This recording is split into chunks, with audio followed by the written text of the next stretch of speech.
अपने स्कूल में एक ऑनलाइन प्रोग्राम कर रहे हैं, 20 मिनट का है, 25 मिनट का। जी, जी, जी। इस टाइप के काम किए जा सकते हैं। आप लोगों के सुझाव लेंगे हम उसमें। उसकी चिंता मत कीजिए, आप लोगों के सुझाव लिए जाएँगे। आरंभ करते हैं। जी, जी। नमो नमः। हाँ जी। ओम सदाशिव समारंभां श्री शंकराचार्य मध्यमाम् अस्मदाचार्य पर्यन्तां वंदे गुरु परंपरां। वाक्यकारं वररुचिं भाष्यकारं पतंजलिं पाणिनिं सूत्रकारं च प्रणतोऽस्मि मुनित्रयम्। सर्वेभ्यो नमो नमः। तो आज हम आप लोगों के सम्मुख उपस्थित हैं सब विषयों को लेकर के। और आज हमारा विषय, जैसा कि आपको स्क्रीन पर स्पष्ट हो ही गया होगा, आज हम क्या करने वाले हैं। कल आप लोगों ने गुण संधि का अभ्यास किया है और गुण संधि का अभ्यास में बहुत अच्छा, लास्ट में राजमणि जी ने भी मैसेज किया, मैंने देखा, बहुत अच्छा कार्य है उनका भी। और बाकी लोगों ने, लगभग 15-20 लोगों ने अपना बहुत अच्छे तरीके से कार्य किया है, पर यह संख्या काफी कम है, बहुत कम लोग सहयोग दे रहे हैं। मैं जानता हूं कि शायद कुछ लोग इसको पहले से जानते होंगे, पर अभ्यास करने से उन्हें और भी अच्छा रहेगा।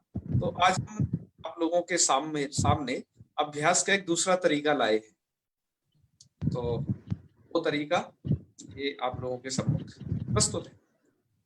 अच्छा, मैं कुछ लोगों से अनुरोध करूंगा, यदि वो लोगों का यदि वीडियो यदि वो ओपन कर सकें तो थोड़ा मुझे अच्छा होगा उनके लिए, तो मैं उन्हें देख पाऊंगा। चलो, मैं देख पा रहा हूँ लोगों को, ठीक ठीक, ओके। तो चलिए,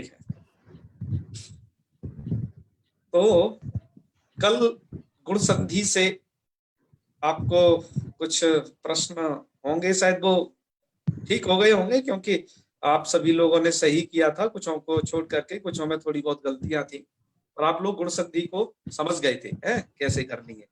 आज हमने जो अभ्यास रखा है आप लोगों के सामने, इसमें यण भी है, गुण है और अयादि, इन तीनों संधियों का मिश्रण श्लोकों के रूप में अभ्यास रखा है। मित्रों, जैसा कि आप जानते हैं, यहाँ पर आप संधि पढ़ के भी जब आप अपने शास्त्रों को पढ़ेंगे, तो जब अपने अपने तमाम जो आयुर्वेद के शास्त्र हैं, योग के शास्त्र हैं, सुभाषित आदि हैं, अथवा जो भी हैं आपके, तो वहां सब आपको वो शब्द इस फॉर्मेट में मिलेंगे जो आज हमने आपके सामने प्रस्तुत किया है। अब इसमें आपको संधि पहचानना है, ठीक है नहीं है, ये नहीं कि केवल गुण संधि में ही बस आपने रट ली अयादि और गुण संधि इत्यादि, इससे ही काम हो जाएगा है। वही कुछ नहीं हो रहा, केवल तुम आपने बस सीख लिया वहां पर के उपेंद्र गंगोदकम कृष्ण अर्दी तबलकार, बल्कि और जगह भी आपको संधियों की कंडीशन पता होना चाहिए। अच्छा, मैंने जहां पर संधि है उसको चिन्हित नहीं किया है। क्या कारण है चिन्हित क्यों नहीं किया है? कि आप लोग उसको स्वयं पकड़े, आप लोग उसको स्वयं पहचाने, इसलिए मैंने उसे चिन्हित नहीं किया है। अब आप लोगों को इसमें से बताना है कि कहाँ क्या संधि हो रखी है, इस प्रकार का बताना है। और हम जो पूछने का दायरा है वो आपके सामने ये टोटल का ये 17 है।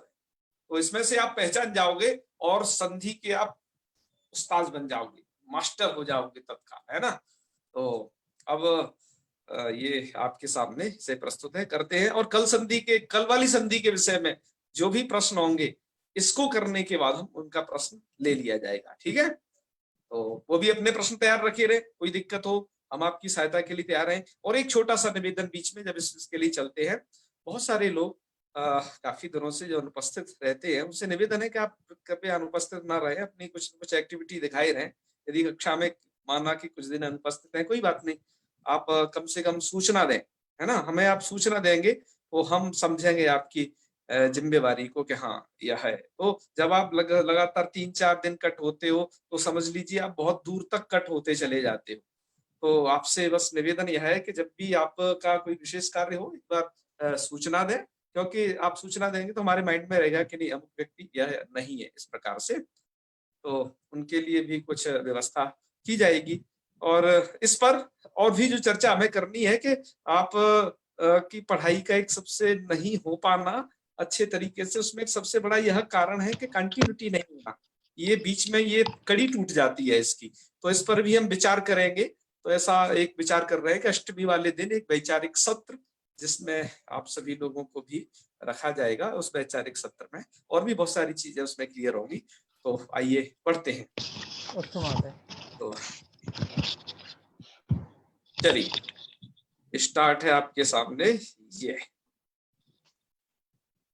तो आप सूर्यकांत जी हाथ जो खड़े करें उनके नाम बोलते जाइएगा, ठीक है जी। और जी। हम फिर इसको करते हैं। तो शास्त्राण्यधीत्यापि भवन्ति मूर्खा यस्तु क्रियावान पुरुषः स विद्वान सुचिंतितम चौषधम आतुराणाम न नाम मात्रेण करोत्यरोगम। आपको इस श्लोक में क्या करना है, आपको वह संधि बतानी है जो आपने पढ़ रखी है। तो चलो मैं पहले, कौन बताइए, नाम लीजिए पहले। राधा शर्मा जी। जी, राधा शर्मा जी। हाँ जी, नमो नमः महोदय। नमो नमः। आप इसमें संधि की स्थिति को कहाँ पकड़ पा रही हैं पहले वाले श्लोक? सबसे पहले वाले शब्द में यदि हम देखें तो यहाँ पर यण संधि है, शास्त्राणी, अधि, इति और अपि। बहुत अच्छे, यही है ना? हाँ जी, हाँ, शास्त्राणी और अधीत्य। हाँ अधीत्य, लेकिन मेरे को लगता है क्या अधि और इति भी हो सकता है? नहीं नहीं, वो आगे दूसरी है। अच्छा ठीक अधीत्य है, अपि, अधीत्य अपि है जी वो आगे वाली जो संधि है ना, हाँ वो जी आगे पढ़ेंगे जी, जिसमें तो ठीक दीर्घ संधि, सवर्ण जी, दीर्घ संधि। हाँ जी, पर शास्त्राणी हाँ और अधीत, इसमें आपने जो ये सही पकड़ा है, ये यण संधि है। बहुत अच्छे, बहुत अच्छे, आपको बहुत बहुत साधुवाद, धन्यवाद महोदय। हाँ, आगे आगे नाम लीजिए। और संधि कहाँ है इसमें? राजमणि उपाध्याय जी। नमो नमः भ्राता। नमो नमः जी। राजमणि जी, अगली संधि बताइए इसमें। इसमें संधि तो दीर्घ संधि है, आकाशवर्ण दीर्घ, लेकिन उसने अभी हमने पढ़ा नहीं है। नहीं, वो कोई और बताइए, वो पढ़ी नहीं है, उसकी चर्चा अभी हम नहीं करना चाहते हैं क्योंकि एक श्लोक में कहीं आगे और बताइए, आगे भी है इस श्लोक में। गुण और यण कहाँ है? हाँ, अभी गुण यण ही बता दीजिए। करोति अरोगम। बहुत अच्छे, यही है वो संधि, है ना? हाँ जी। करोति प्लस अरोगम। आइए मित्रों, करोति अरोगम का यण कर दिया तो करोत्य अरोगम। अच्छा, इस श्लोक का अर्थ समझते हैं, फिर आप समझ जाओगे क्या है। तो शास्त्राण्यधीत्यापि भवन्ति मूर्खा, आपको इसका अर्थ याद है क्या? जो है, क्या नाम है आपका? राजमणि जी। हाँ जी भ्राता। अरे थोड़ा आप ही बता दीजिए, आप बढ़िया तरीके से बताते हो, थोड़ा बताइए, आप ही बताइए। बताइए इस श्लोक का। जी, आपकी आवाज कहाँ चली गई, बताइए। शायद कट रही होगी। अच्छा, अनम्यूट नहीं हुए हैं वो। कोई और बता सकते हैं? शास्त्राणी। अभी कर रहे हैं, प्रयास कर रहे हैं। हरिओम। हाँ बताइए, जी, बताइए, बोलिए। अब आ रही है। शास्त्राणी अधीत्यापि भवन्ति मूर्खाः। हाँ, शास्त्र पढ़ करके भी लोग मूर्ख होते हैं। क्यों? शास्त्र पढ़ के कोई कैसे मूर्ख हो जाएगा? आगे की लाइन बताते हैं। अच्छा अच्छा। यस्तु क्रियावान पुरुषः स विद्वान। हाँ जिसकी क्रिया सम्यक हो हाँ, वही विद्वान कहलाएगा, परंतु यदि क्रिया सही नहीं है और शास्त्रों का अध्ययन कर रहा है हाँ, फिर भी वो मूर्ख ही मूर्ख रहेगा। क्यों? शास्त्र के अध्ययन से कैसे? और क्रिया का मतलब क्या है?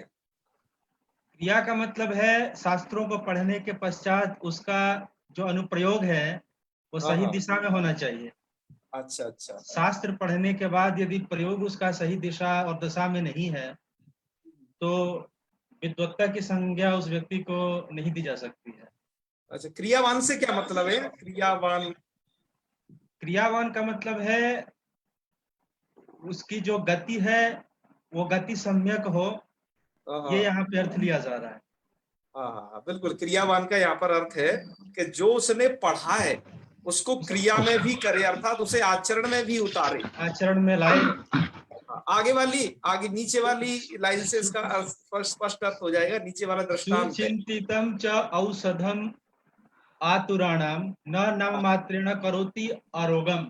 कहते हैं कि सुचिंतितम च औषधम आतुराणाम, यदि कोई रोगी है, आतुर व्यक्ति है, रोगी है, जी जी। केवल उसके औषधि के चिंतन मात्र से, हाँ नाम मात्र के चिंतन से उसके रोग का निवारण नहीं हो जाता, हाँ जबकि रोग के अनुसार उसे उचित औषधि ग्रहण करने पर ही उसके रोग का निवारण होता है। ठीक उसी प्रकार से शास्त्रों को अधीत करने के पश्चात यदि उनका सम्यक दशा और दिशा में यदि अनुप्रयोग हम करें, तभी हमें विद्वत्ता की संज्ञा या विद्वान हम हो सकते हैं। शास्त्र पढ़ लिया और उसकी गति हम क्रिया के रूप में नहीं कर रहे हैं, इम्प्लीमेंट नहीं कर रहे हैं, तो हम विद्वान नहीं हो सकते। हाँ हाँ हाँ हाँ। और बहुत अच्छे, वाह भाई वाह, आपने तो आनंद कर दिया, क्या बात है। चलिए, तो आप इसका समझ गए होंगे इस श्लोक का अर्थ, अन्य लोग भी। शास्त्राणि अधीत्यापि भवन्ति मूर्खा। शास्त्राणि अर्थात आपने बहुत सारे शास्त्र यदि पढ़ लिए हैं, अधीत्यापि, तो भी आप मूर्ख कहलाओगे। क्यों कहलाएंगे जी? क्योंकि यस्तु क्रियावान पुरुषः स विद्वान। क्योंकि शास्त्र पढ़ के उसके क्रिया करनी पड़ती है, उसे व्यवहार में लाना पड़ता है, वही पुरुष को विद्वान कहा माना जाता है। क्या कैसे? कि जैसे देखिएगा, सुचिंतितम चौषधम आतुराणाम। एक रोगी है, ठीक है ना, और वह रोगी क्या है? अच्छी अच्छी दवाइयां जानता है, अच्छी अच्छी दवाइयां जानता है, वो हर चीज की उसे दवा मालूम है, पर वो दवाई जानता है, खाता नहीं है उसे जानता है बस, उसे खाता पीता नहीं है। तो अब एक आप बात बताइए, क्या वो जानने मात्र से उसके रोग दूर हो जाएगा क्या? है ना, नहीं हो सकता। तो दवाइयों के बारे में जाने रहो, उसे खाओ ना, ऐसे ही शास्त्र पढ़े रहो, शास्त्र पढ़ के आचरण में न उतारो तो क्या मतलब है? शास्त्रों में लिखा है सत्यम वद धर्मम चर, सत्य बोलो, धर्म का आचरण करो, है सुराम न पिबेत, ये बहुत सारी बात शास्त्र में लिखी है। अब बस उन्हें पढ़ा है, अरे शास्त्र में ये लिखा है, वो लिखा है, तमाम, अरे वहां लिखा क्या, तुम कितना आचरण उससे कर कितना रहे हो। तो ये श्लोक ये बताता है, न नाम मात्रेण, न नाम मात्रेण का मतलब नाम ग्रहण करने मात्र से वो करोति अरोगम, औषधि उसको अरोग नहीं बनाती। तो शायद आप इसे समझ गए होंगे। तो आज हमने सोचा कि आपको व्याकरण की ज्ञान गंगा से साहित्य की ज्ञान गंगा में कुछ ले जाते हैं, क्योंकि आप कुछ है उसमें आपको लग रहा होगा, अरे क्या क्या पढ़ रहे हैं, कैसी कैसी बातें, र प्रत्याहार जैसी बातें पढ़ रहे हैं जो कभी नहीं सुनी है। तो सोचा कि चलो एक नई दुनिया में ले जाते हैं, नहीं तो तुम सोचोगे कि अरे भैया कहाँ फंस गए। तो चलिए, ये हमारा एक अध्यापन की यह एक विशिष्ट परंपरा रही है कि कई विधियों के अध्यापन कराना चाहिए हम लोगों को। तो एक अब हम इस दूसरी विधि की तरफ बढ़े। चलिए, अभी अब एक बिना श्लोक हाथ वालों से पूछेंगे, अब बिना हाथ के पूछेंगे, मैं पूछता हूँ, आप पूछिए, बोलिए। बिल्कुल बिल्कुल। अच्छा, यह Randomly एक अगला उठाते हैं। श्लोक है, बिल्कुल। जानामि धर्मम न च मे प्रवृत्तिः, जानाम्य धर्मम न च मे निवृत्तिः। इस श्लोक में संधि कहाँ हो रखी है जो आपने अभी पढ़ी है? पंतोला जी नाम लीजिए। जी जी, मैं ले रहा हूँ। हाँ हाँ, गरिमा मौर्य, गरिमा मौर्य।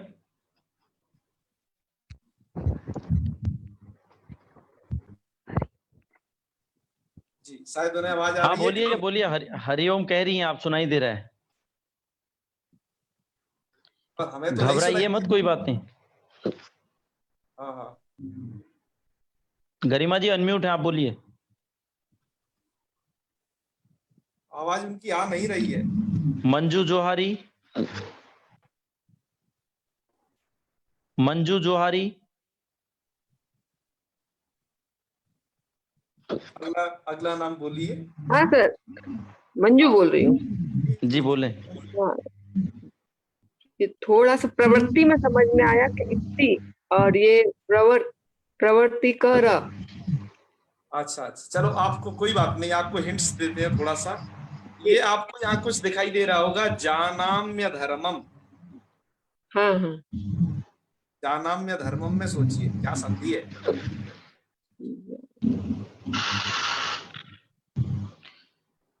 वही हमने नहीं, सबसे पहली संधि पढ़ी है, संधि में सबसे पहली संधि है यहाँ पर। विचार करिए सबसे पहली संधि कौन सी पढ़ी थी हमने? अच्छी पढ़ी थी। अच संधि तो पढ़ी थी, उसके अंतर्गत एक और संधि, मतलब जो अच संधि में सबसे पहली वाली, सबसे फर्स्ट यण संधि। वाह, आपने बता दिया, यहाँ पर यण संधि है। अरे वाह, जय हो, बहुत बढ़िया। तो यहाँ पर यण संधि है, जानाम या धर्मम। बहुत अच्छे, बहुत अच्छे। तो यण संधि है तो क्या इसका होगा संधि विच्छेद? ये देखो यह होगा जानामी, ठीक है जी। और फिर आगे होगा अधर्मम। हाँ जी, क्या हाँ होगा? जानामी और अधर्मम। अब ई के बाद आ है, जानामी अधर्म नहीं, ई के बाद आ है तो यण कर देना आप, ठीक है ना? जी जी जी। तो क्या बन जाएगा? जानाम्य धर्मम जी। निवृत्ति। बहुत अच्छे, आपका बहुत बहुत धन्यवाद, बहुत बढ़िया। चलिए, हाँ हाँ हाँ, अब इसका श्लोक का अर्थ भी समझ लेते हैं, क्योंकि हम इसको केवल संधि जानने के लिए नहीं पढ़ रहे हैं, इनको सुभाषित आनी है ये सब के सब, ये इनका क्या क्या मतलब है भी सब जानते जाओ साथ ही साथ। जानामि धर्मम न च मे प्रवृत्ति ही। देखो दुर्योधन कह रहा है महाभारत में कि जानामि धर्मम, कि मैं धर्म को तो जानता हूं। अब झगड़ा था ना आपस में बंटवारे का और सब महाभारत वाला, वो कह रहा है जानामि धर्मम न च मे प्रवृत्ति, मैं धर्म को जानता हूं लेकिन मेरी प्रवृत्ति नहीं हो रही है फिर भी धर्म में। और जानामि अधर्मम न च मे निवृत्ति, अब मुझे मैं पता है कि अधर्म कर रहा हूं, कि मैं सूच्याग्रम नैव दास्यामि बिना युद्धेन केशव। ये मैं जो कह रहा हूं, उसने कहा कि बिना सुई के नोक के बराबर भी हिस्सा मैं जमीन से नहीं देने वाला, ये भी मैं जानता हूं, है ना? बिना युद्ध के नहीं देने वाला। तो जानामि अधर्मम, यह धर्म का भी मुझे ज्ञान है। न च मे निवृत्ति ही, लेकिन मेरी निवृत्ति नहीं हो पा रही है। क्यों? यहाँ पर हमने आधा ही श्लोक लिखा है, क्योंकि आधे में ही संधि थी, आधा छोड़ दिया है, उसको सुन लीजिए। आगे वो कहता है दुर्योधन, केनापि देवेन हृदय स्थितेन यथा नियुक्तोस्मि तथा करोमि। केनापि देवेन हृदय स्थितेन, हृदय मतलब हृदय में स्थित है कोई देवता, ठीक है ना? तो यथा नियुक्तोस्मि तथा करोमि, वो जैसा नियुक्त करते जाते हैं मैं वैसा करता जाता हूं। इसका मतलब दुर्योधन को भी पता है यार मैं करता नहीं, करने वाला कोई और है ना?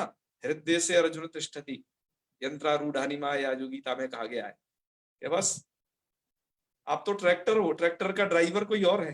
तो यही कह रहा है, केनापि देवेन हृदय स्थितेन, दुर्योधन यही कह रहा है कि कोई देवता हृदय में स्थित है, वो जैसा नियुक्त करता जा रहा है वो मैं करता जा रहा हूँ। बताइए, ऐसी भी बात है। तो खैर आपने समझ लिया होगा। अब आइए, अब स्टार्ट है कुछ बातें। तो अगला है परोपदेशे पांडित्यम सर्वेषां शुकरम नृणाम। इसमें आप थोड़ा अब संधि बताइएगा। पंतोला जी नाम लीजिए। जी जी ले रहा हूँ। परोपदेशे पांडित्यम सर्वेषां शुकरम नृणाम धर्मे स्वीयमनुष्ठानं कस्यचित् सुमहात्मनः। संदीप कुमार जी। हेलो। हाँ जी बोलिए। हेलो भाई साहब, प्रणाम संदीप। हाँ जी संदीप जी, हर हर महादेव। हेलो। बस आप यह बताइए। इसमें सारी इसमें जी जी जी इसमें यड़ संधि है पांडित्य में। कहाँ पर? हेलो, पांडित्य में, पांडित्यम में। पांडित्य में यण संधि है तो विच्छेद करके दिखाइएगा थोड़ा सा इसमें। हाँ,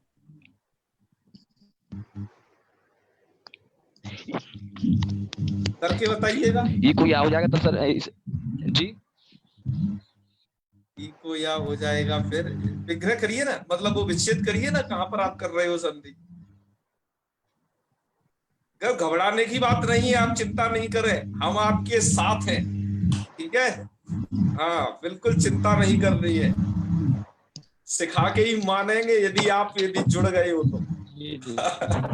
बस जुड़े रहे ना, भगना नहीं है किसी को, है? फांडी बताइए। अयम,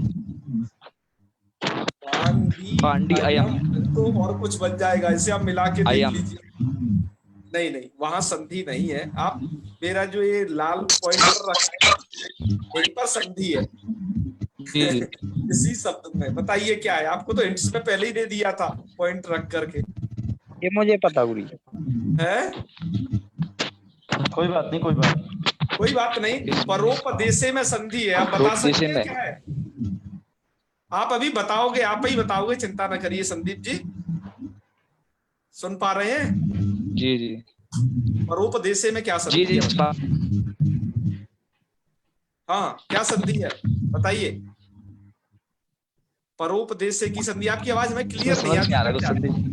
कोई बात नहीं, कोई बात नहीं। समझ में नहीं आ रही? कोई बात नहीं। अभी आपने कौन सी संधि पढ़ी है? जस्ट अभी, कल आचार्य जी एक आध और से पूछ लें। अच्छा, नहीं सही, यही बता देंगे उसे। नहीं कोई बात नहीं, कोई और भी बता देंगे। कभी कभी आते हुए भी आदमी भूल जाता है। हाँ हाँ एक चंदन जी हैं, कोई चंदन जी। हाँ, चंदन जी तो बहुत भेजते हैं, बहुत अच्छे व्यक्ति हैं, बहुत लिखते भी हैं काफी। हाँ बताइए। सर प्रणाम सर। जी जी, हर हर महादेव। सर यहाँ परयुक्त उपदेश है। हाँ, पर जमा उपदेश, बहुत अच्छे।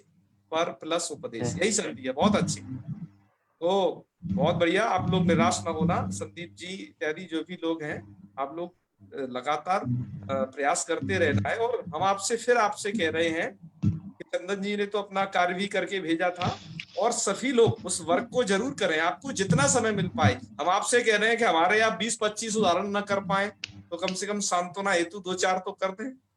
जी।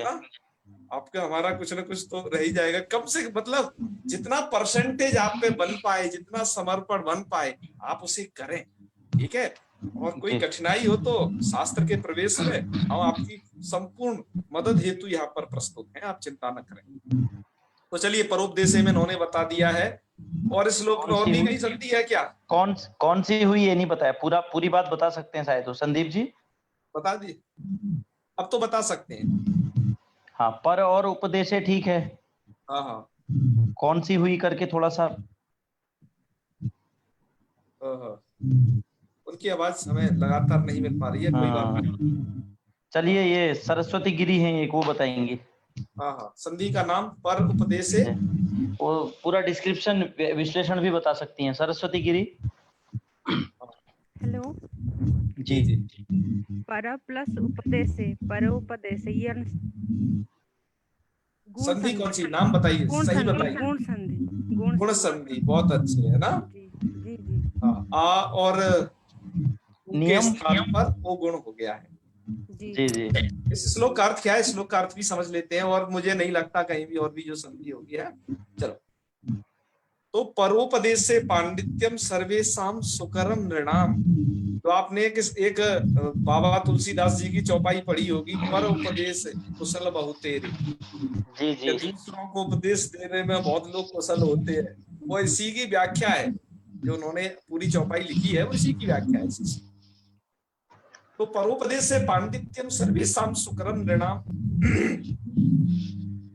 परोपदेश अर्थात दूसरों को उपदेश देने के लिए, सर्वेशाम पांडित्यम सुकरम नृणाम अर्थात मनुष्यों को, सभी के लिए उनका पांडित्य सुकर रहता है, अर्थात बड़ी पंडिताई दिखाते हैं, बहुत वाचालपन दिखाते हैं दूसरों को उपदेश देकर। नहीं, तुम्हें ये करना चाहिए, तुम्हें ये नहीं करना चाहिए, ये वो।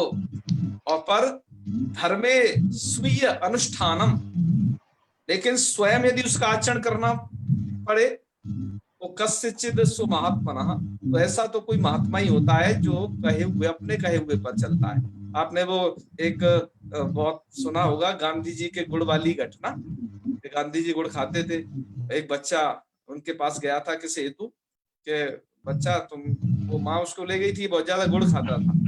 तो वहां पर गांधी जी ने कहा, सर बच्चा तुम 3 दिन बाद आओ, हम तुम्हें 3 दिन बाद बताएंगे कि तुम्हारा गुड़ कैसे छूट सकता है। तो गांधी जी ने पहले अपना गुड़ छोड़ा, और जब वो बच्चा आया तो कहा कि देखो बच्चा, गुड़ खाना अच्छी बात नहीं है, ज्यादा गुड़ नहीं खाना चाहिए। तो उसकी माँ ने पूछा, ये बात तो आप 3 दिन पहले ही बता सकते थे कि ज्यादा गुड़ नहीं खाना चाहिए, तो आप आज बता रहे हो इस बात को? ये शब्द तो पहले भी कह सकते थे। तो उन्होंने कहा, पहले मैं भी खाता था, और मैंने छोड़ा अतः इसको खा। तो क्या कहने का मतलब है, कहने का सार ये है कि दूसरों को बहुत ज्यादा उपदेश देना ठीक है, अच्छी बात है, देना चाहिए, पर आप उस पर कितना अमल कर पा रहे हो।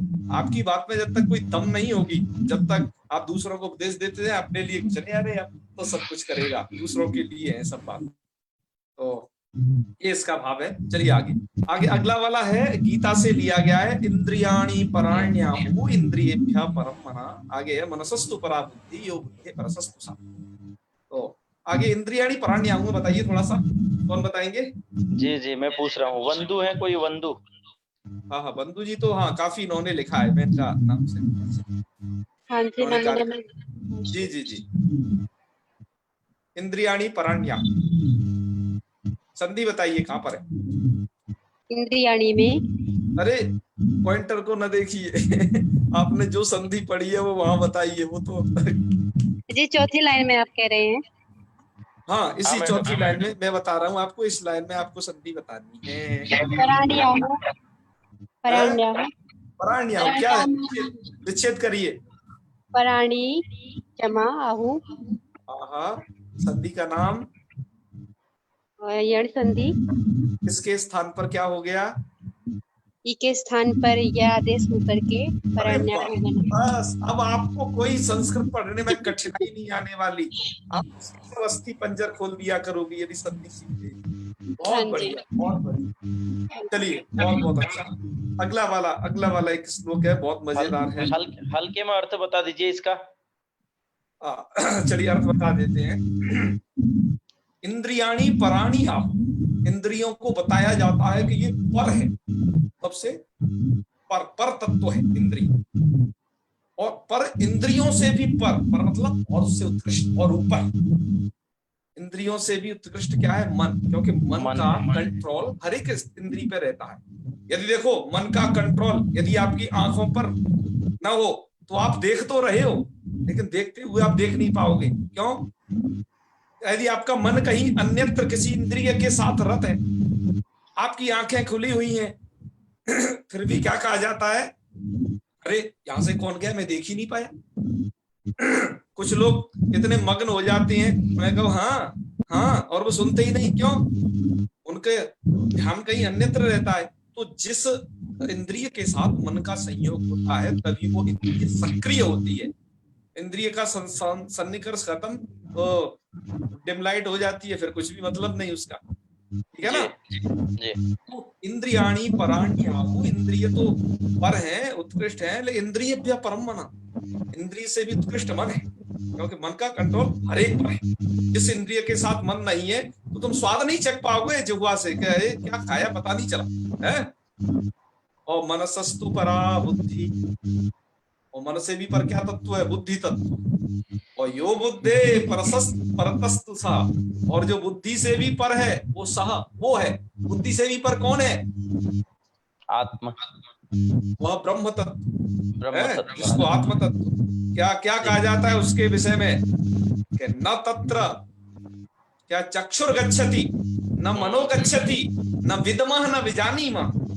ना वहां पर चक्षु जा सकता है, ना मन जा सकता है, ना कोई इंद्रिय जा सकती है, बुद्धि भी नहीं जा सकती।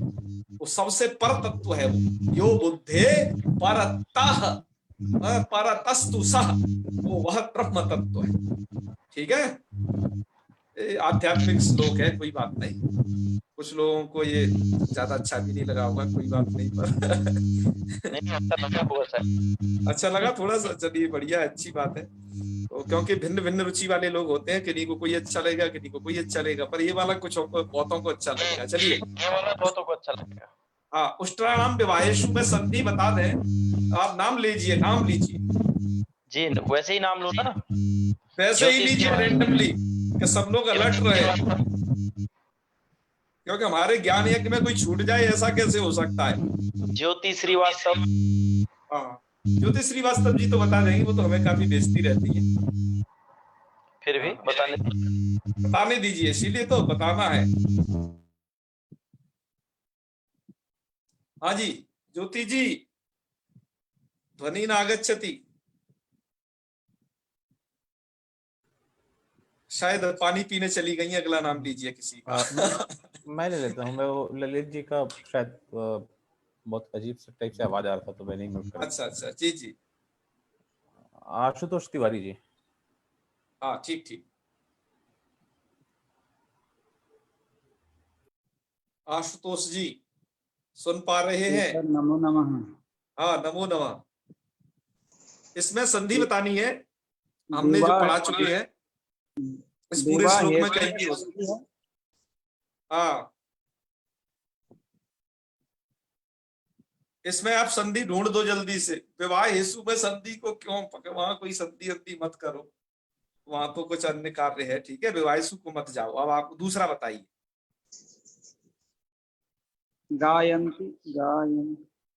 हाँ, आप ही पहुंच तो रहे हैं कुछ। अरे वाह, क्या बात है, बता दीजिए। यही है संधि गायन्ति, आप सही पकड़े। ज्ञान संधि है। ज्ञान संधि है। थोड़ा संधि विच्छेद करके दिखाइए इस गायन्ति का।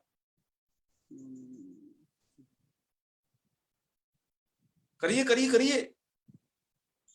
जी जी जी, मैंने बहुत दिनों से भी आया नहीं लाइव क्लास।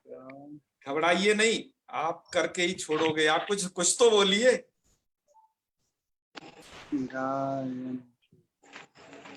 नहीं पकड़ पा रहे, कोई बात नहीं, कोई बात नहीं।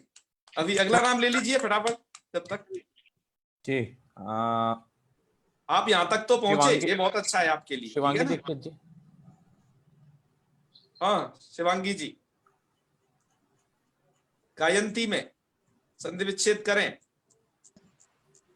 जी सर, गए धन अंति ऐ को अरे आय। वाह वाह, क्या बात है, बहुत अच्छे। देखिए जी, यह है गई प्लस अंति, और किसको क्या हो जाएगा बता दीजिए?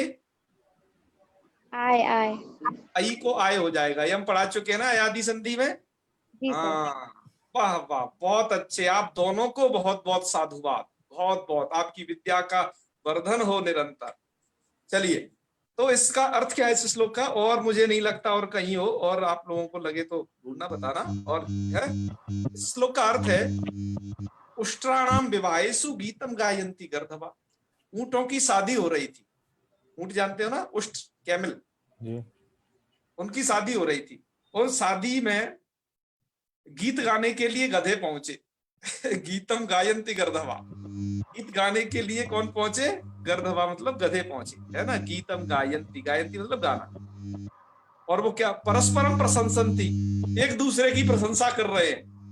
क्या कह रहे हैं? अहो रूपम, गधा कह रहा है ऊंट से अहो रूपम। कितना बढ़िया रूप है तुम्हारा, है। और ऊंट क्या कह रहे हैं गधों से? अहो ध्वनि। वो कह रहे थे कितनी बढ़िया स्वर है। कहने का मतलब क्या है वहां कि कहने का मतलब है कि जब मूर्खों का समागम होता है तो उसमें वो अवगुणों में भी गुण देख डालते हैं। ठीक है ना। हाँ, कोई कुछ बीच में बोल रहे थे, क्या कुछ दिक्कत है? ये हमारे गुरुजी हैं जो व्याकरण पढ़ाते हैं शास्त्री में, तो बड़ा सुनाते थे, इतना हंसते थे, हंसाते थे।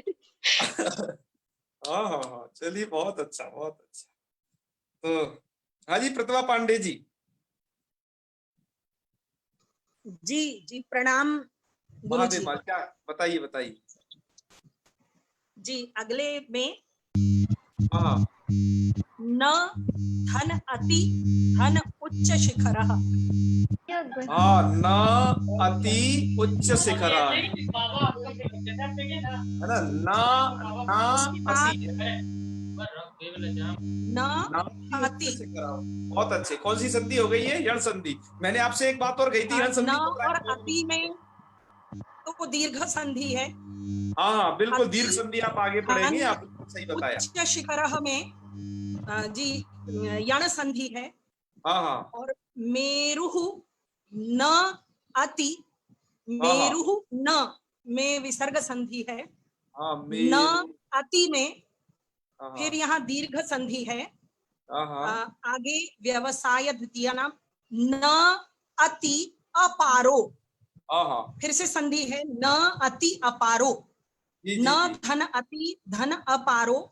कौन सी संधि है ये? न अति में दीर्घ संधि है गुरुजी, और हाँ। अति अपारो और- में यण संधि है पुनः। यण संधि, बहुत अच्छे बहुत अच्छे। और महोदधि में महाधन उदधि, जी, जी, यहाँ जी। पुनः गुण संधि है। यहाँ फिर गुण संधि है। महा प्लस उदधि मतलब बहुत बड़ा, उदधि उदधि मतलब समुद्र, महा सागर। उदधि बड़ा सागर। बहुत अच्छे, आपने इसमें बहुत सारी संधियां बताई, मुझे बहुत अच्छा लगा। आपका ज्ञान उन्नत है सचमुच। तो आपकी कृपा है गुरुजी। अरे कुछ भी नहीं, मेरी कोई कृपा नहीं है। आप बस अपनी कृपा अपने ऊपर रखना, कोई अपनी कृपा अपने ऊपर रखना। वो कैसे कि आप स्टडी करते रहना, कोई दिक्कत हो पूछते रहना। आपकी कृपा यही है कि आप जो आपको बता दिया जाए उसे भूलो ना, यही आपकी कृपा खुद पर है। सेल्फ स्टडी, ठीक है ना? जी गुरुजी, जरूर। तो ये महोद, आप यह बहुत सारी चीज है, बहुत बढ़िया। और इस श्लोक का अर्थ आपको जी कौन बताएगा? इस श्लोक का अर्थ, चलो इस कौन श्लोक का अर्थ बताएगा? आप बाद में बताना। कुछ लोग इसको, इस श्लोक के अर्थ को हम रखते हैं पेंडिंग में। इसका श्लोक का अर्थ आपको ग्रुप पे लिख के भेजना है, जिसको भी आए, ठीक है ना? मैं कोशिश करूं? आप कोशिश करोगे? हाँ, सुना तो नहीं है, फिर भी कोशिश कर दे रहा हूँ, कुछ कुछ समझ रहा हूँ। अरे आप ग्रुप में भेज देना। देखो कुछ मैं बोलूंगा। राता मैं बोलूं? राजमणि योगी बोलेगा, बोल। राजमणि जी आप बोलोगे? हाँ जी भ्राता, बोलूंगा मैं। बोल फटाफट बोल। ऐसा है, अब आप इसको ग्रुप में लिख के भेज देना, जिनको आता हो, और लोगों का भी परीक्षण हो जाएगा, तमाम लोगों का, ठीक है ना? वैसे आप आज्ञा दें तो मैं बता सकता हूँ इसका। अब क्या समय हो जाएगा ना, ज्यादा व्याख्या करी तो, और भी दो चलिए, श्लोक ठीक और है। बचे, उनकी शक्ति और ढूंढ लें। अरे राजा लिख के भेज देना। हाँ, ग्रुप में भेज देना लिख करके। आजकल वैसे कुछ यार छोड़ भी देते हैं, क्योंकि हर चीज यदि आपको बता देंगे तो आप मेहनत नहीं करोगे ना, बिल्कुल। तो थोड़ी आप लोगों की मेहनत के लिए भी छोड़ा जाता है, क्योंकि कुछ लोग इसमें ऐसे भी जुड़े हैं ना जो पंडित प्रकांड हैं, ऐसे भी विद्वान जुड़े हैं, तो उनके लिए भी कुछ ऐसी चीज छोड़नी चाहिए कि वो अपनी इस पर जो है कुछ कारीगरी आजमाएं। चलिए आगे चलते हैं। आगे है सुखम सेते सत्यवक्ता, सुखम सेते सत्यवक्ता और सुखम सेते मितव्ययी इतभुक मितभुक चैव तथैव विजितेन्द्रिय। इसमें कोई संधि है, ठीक है? और वो संधि क्या है? क्यों जी, संधि को पकड़ पा रहे हैं? सुखम सेते सत्यवक्ता वाली को कहां पर है इसमें संधि? आप नाम बोलिए, फटाफट नाम बोलिए। सुमित चतुर्वेदी जी। सुमित जी, हाँ भैया। सुखम सेते सत्यवक्ता, सुखम सेते मितव्ययी, बता दीजिए फटाफट। शायद वो सुन नहीं पा रहे। जी जी। पानी यानी पीने चले गए हैं कहीं। जी अनिल कुमार जी। हाँ हाँ, कोई भी नहीं सुन पा रहा क्या? गरिमा मौर्य हाथ उठा रही थी, बोलिए मैडम। नमो ध्वनि आगच्छति? आगच्छति आगच्छति।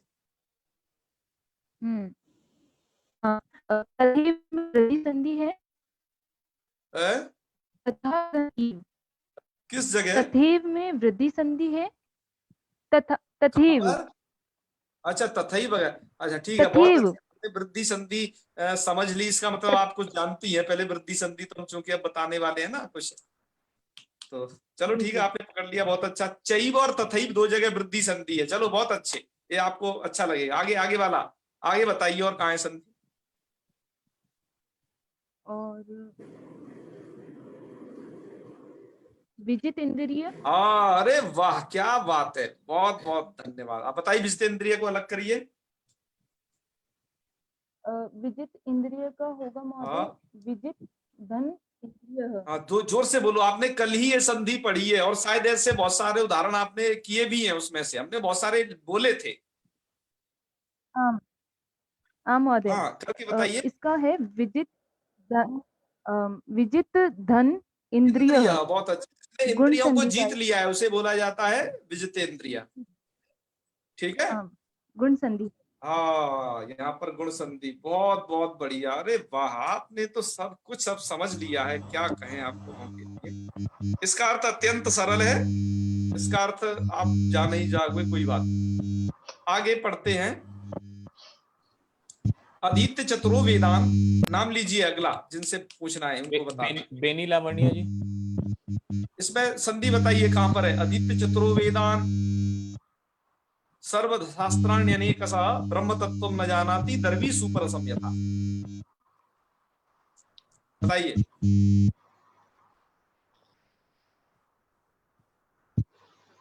आवाज नहीं आ रही, एक बार फिर से दूसरा नाम उच्चारण करिए। दिलीप शर्मा जी।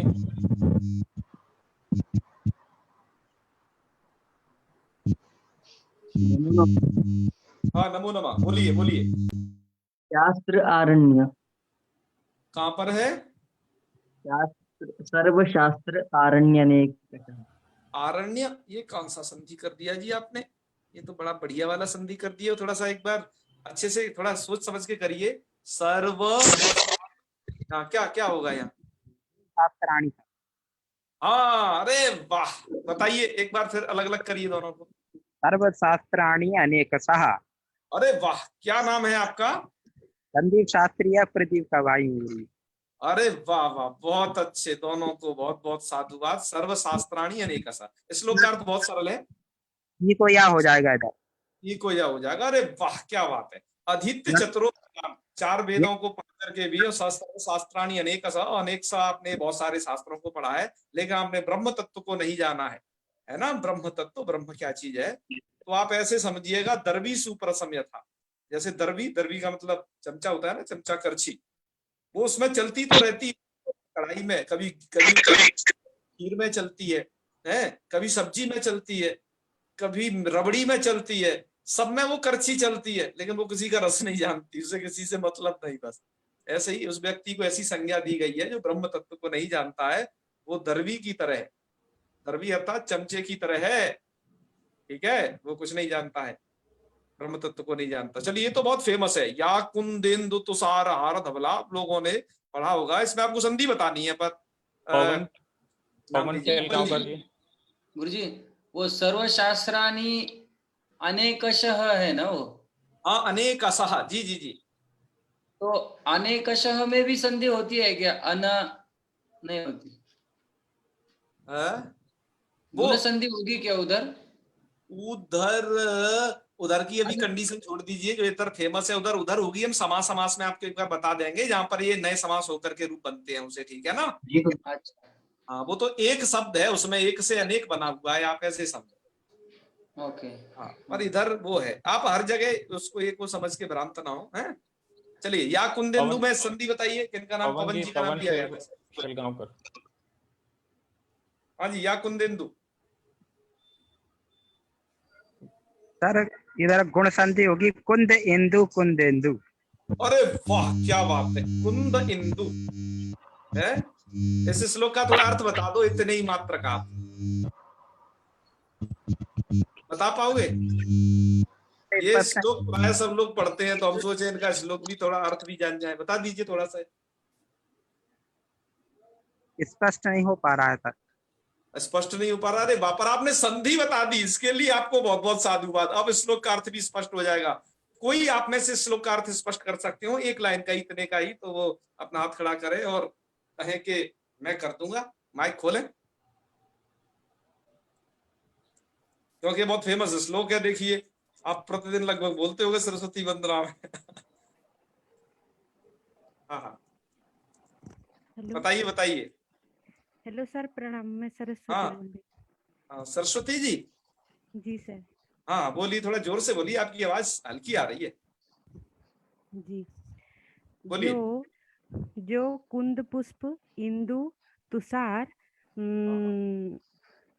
हाँ, जो कुंद पुष्प इंदु तथा तुषार जैसे धवलवन विशिष्टा, और जो शुभ्र वस्त्र परिहिता, वो देवी सरस्वती। कुंद पुष्प कैसा होता है?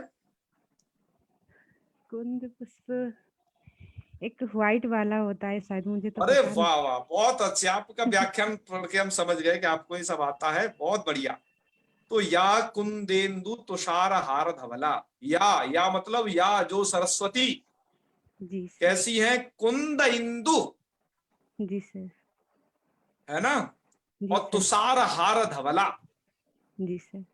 कुंद, कुंद का मतलब हो गया कुंद नाम का एक पुष्प, पुष्प विशेषा है, उसकी टीका में लिखा रहता है पुष्प विशेषा। सफेद व्हाइट कलर का एक पुष्प होता है कुंद। आप लोगों को आप लोग आज क्या करना, कोई एक व्यक्ति कुंद का एक चित्र ढूंढ करके डालना, देखे कौन उसे समझ पाता है कुंद पुष्प को है। और इंदु जो है चंद्रमा, चंद्रमा शरत काल का इंदु जैसे धवल वर्ण विशिष्ट है। हाँ, और तुषार, तुषार का मतलब हो गया ये पाला, ये पाला भी तो सफेद होता है ना, ये सब चीज सफेद है। कुंद, इंदु, तुषार। जी सर। है ना जी। उनके हार, उसका ऐसा धवल है और शुभ्र वस्त्रों से अर्थात श्वेत वस्त्रों से आवृत है। सरस्वती जी का ध्यान किया है वो कैसी कैसी है तो इस श्लोक में। चलो पूरे श्लोक का अर्थ तो आप देख ही लोगे, अब तो क्या बात है। अगला देखिए, अब लास्ट वाला जी, कश्चिद किमपि नो हरणीयम। इसमें पूरे यह आपके सामने प्रस्तुत है, इसमें संधि बतानी है, नाम बताइए। प्रतिका माखीजा जी। हाँ बताइए कहां पर संधि है इस पूरे में। आपने पढ़ रखी है, हमने वही इसमें बताई है, बदल रखी है जो आपने पढ़ रखी है, ठीक है ना। बताइए। कोई अनम्यूट नहीं कर रहे हैं, जानबूझ के नहीं कर रहे हैं कि शायद वो अभी दिमाग लड़ाते होंगे ना कि क्या करें। जयदीप दवे जी आप बता दीजिए। जी महोदय, धन्यवादः। किमपि तत्र किं वत्ता अपि किं धन अपि अस्ति, नो हरणीयं, तत्र नो इति अव्ययपदमस्ति अतः सन्धि नास्ति। मर्मवाक्यमपि इतरत्रापि अनुस्वार संधि अस्ति। म इति कस्य प्रेक्षाति इत्येव वदतु। अत्र नोच्चरणीयम् अयादि संधि गुणसन्धिः न उच्चरणीयम्। हाँ इत्येव वक्तव्यं, नोच्चरणीयम्। न उच्चरणीयं, नोच्चरणीयम्। अस्तु तावदेव। धन्यवादः महोदय। साधुवाद। तो इस श्लोक का अर्थ ये है, इस श्लोक का अर्थ करके आज समापन करते हैं। आप लोग समझ गए होंगे, आप लोग कैसे ढूंढ पाओगे। हमने आपको एक विधा, एक दिशा दिखाई है। अब आप लोगों के पर ऊपर निर्भर है कि आप कैसे जाकर के शास्त्र में देख पाते हो, अलग कर पाते हो। हमने एक तरीका आपको बताया कि आप ऐसे ढूंढ पाओगे अब आराम से, है ना, और अर्थ कर पाओगे। क्या इस श्लोक का अर्थ समझते हैं? कस्यचिद किमपि नो हरणीयम, कस्यचिद किसी का भी, किमपि नो हरणीयम आपको कुछ हरण नहीं करना चाहिए। हरणीय मतलब हरना मतलब चुराना।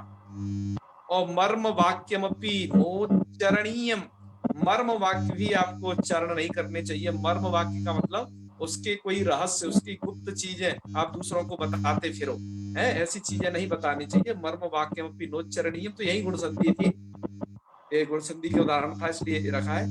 श्रीपते पद युगम स्मरणीयम, श्रीपते अर्थात लक्ष्मीपति अर्थात भगवान विष्णु के पद युग का स्मरण करना चाहिए। और लीलया भव जलम तरणीयम, और खेल खेल में ही जब आप ये भव निधि का जो जल है भव, इसको आप पार कर जाओगे जब आप श्रीपति के चरणों का स्मरण करोगे तब। तो आज हमारी संधि यही थी, आप लोग अब इसको समझ गए होंगे संधि को। और यदि आपको अब कल की संधि से कोई प्रश्न हो, प्रतिभा जी आप कुछ कल प्रश्न पूछ रही थी, उससे पूरा कर लीजिए। कल समय का अभाव होने के कारण हम आपसे उत्तर नहीं कर पाए थे ज्यादा।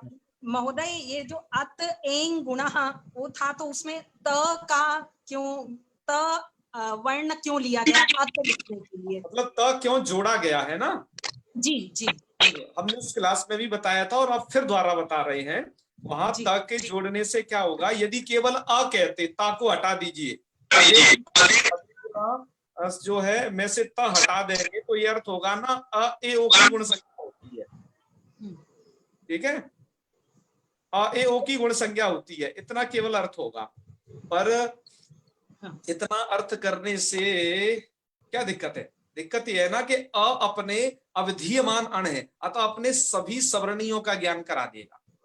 तो सवर्णियों का ज्ञान करा देगा तो अब एक आप बताइए, अ दीर्घ का ज्ञान कराएगा कि नहीं प्रतिभा जी? अपने दीर्घ भेद का ज्ञान कराएगा ना? सवर्णियों का कराएगा तो कराएगा जी सर। तो सवर्णियों का कराएगा तो उसके 18 सवर्णी में दीर्घ भेद भी है, दीर्घ भी है, तो दीर्घ का भी ज्ञान करा देगा।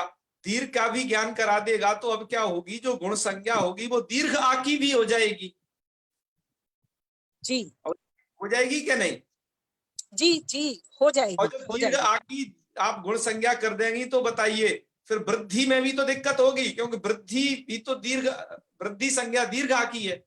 जी जी हाँ। तो तपरकरण करने से क्या हुआ, तपरकरण के पास एक ऐसी पावर है जो अनुदित सवर्ण से चाप प्रत्यय सूत्र की गति को रोकता है जी। सिर्फ तो अनुदित सवर्ण से चाप प्रत्यय जहां बहुतों का ज्ञान कराने पर उद्यत था, वहां पर ये बताएगा कि नहीं बहुतों का ज्ञान नहीं, जिसके जहां तपरकरण कर दिया जी तो तपरस्त कालस्य के द्वारा उतने ही भेदों का ज्ञान होता है।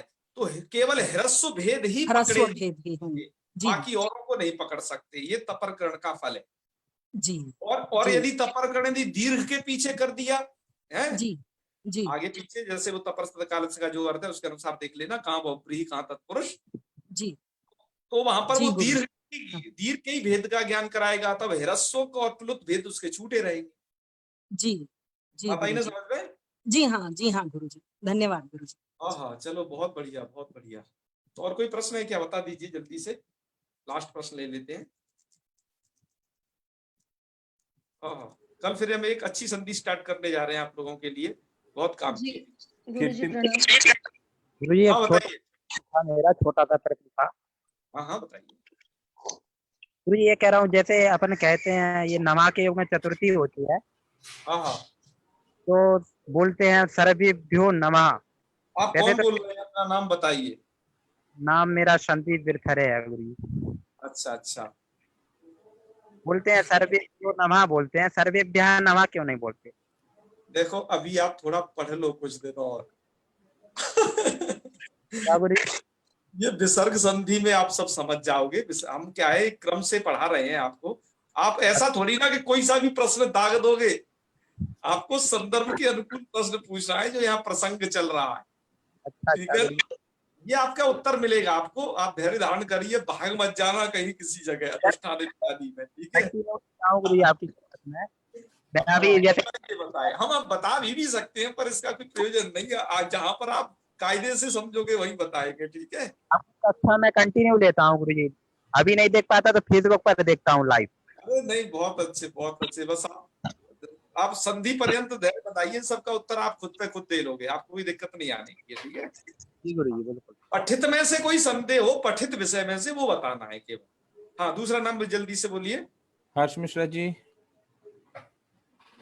जी गुरुदेव, अभी जो आपने स्लाइड दिखाई उसमें एक शब्द था ना, मर्म वाक्यमपि रोचरणी, तो जी वो मर्म वाक्यमपि में वो क्यपि जो है तो मर्म वाकी धन अमपि नहीं होगा क्या संधि, यड़ संधि?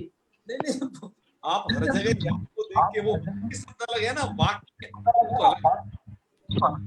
आप हर जगह या को देख के मत समझ जाना कि यड़ संधि है, वो एक शब्दों की कंडीशन देखना वहां पर। ठीक है ना, वहां पे बिल्कुल आप संस्कृत क्षेत्र में हम इस प्रकार से ही आपको तैयारी कराएंगे, आप चिंता नहीं करें।